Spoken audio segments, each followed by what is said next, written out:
तो क्या कह रहे हैं भाई और बहनों पूज्य गुरुदेव भगवान, ध्यान से सुनिएगा। गरीब दादू को सतगुरु मेले दई पान की पीक। गरीब दादू को सतगुरु मेले दई पान की पीक। बूढ़ा बाबा जिसे कहे या दादू की नई सीख। देखो भाई और बहनों, बहुत सारी भ्रमणाएं हैं जो पूज्य गुरुदेव भगवान के बार बार सत्संग सुनने से ही हमें समझ में आएंगी।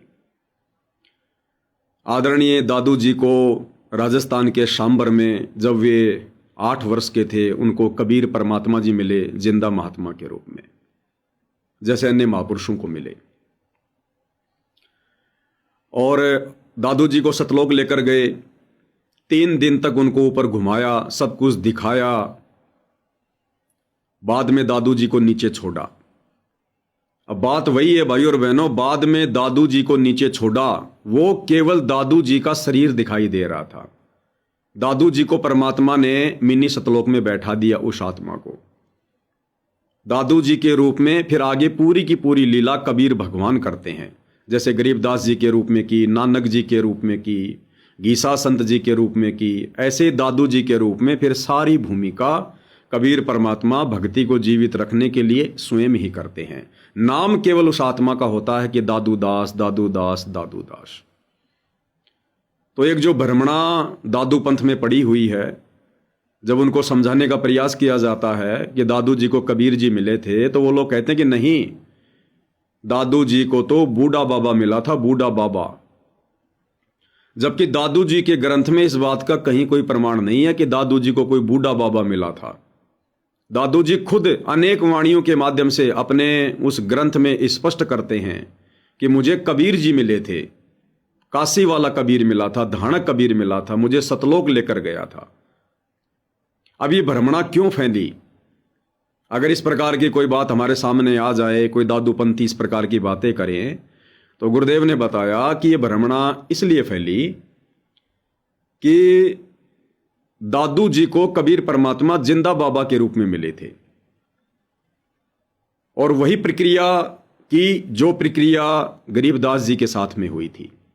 दादू जी के साथ में उनकी उम्र के अन्य दूसरे बच्चे भी खेल रहे थे, और परमात्मा जी ने ज्ञान समझाना चाहा, दूसरे बच्चों ने रुचि नहीं ली, दादू जी ने रुचि ली।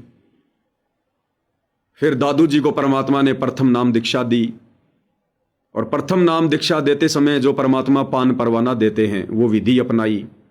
एक पान के एक पत्ते को तोड़कर, पान का जो पत्ता होता है, आसपास कोई पेड़ होगा, उसके एक पत्ते को तोड़कर, और परमात्मा ने जल को मंत्रित करके, जैसे नाम दीक्षा के समय आप और हम सभी को परमात्मा देते हैं, वो जल मंत्रित करके परमात्मा ने पान के उस पत्ते के ऊपर दादू जी को पिलाया था।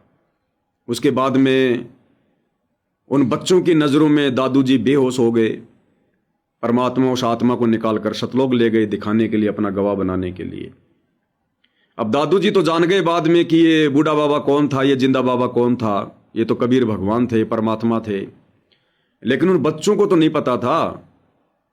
बाद में उन बच्चों ने गांव में जाकर लोगों को बताया कि ऐसे ऐसे एक बूढ़ा बाबा आया था। अब उन बच्चों को क्या पता कि ये जिंदा बाबा, ये कबीर भगवान है। वो सफ़ेद सफ़ेद दाढ़ी, सफ़ेद सफ़ेद मूंछ, परमात्मा जिस रूप में आते हैं ज़्यादातर यहाँ पर जो लीला करते हैं, तो बच्चों ने गांव वालों को कहा कि बूढ़ा बाबा आया था, बूढ़ा बाबा, और उसने ना जाने क्या उसको जल पिलाया था मंत्रित करके जादू टोने का, तब से ये बेहोश हो गया।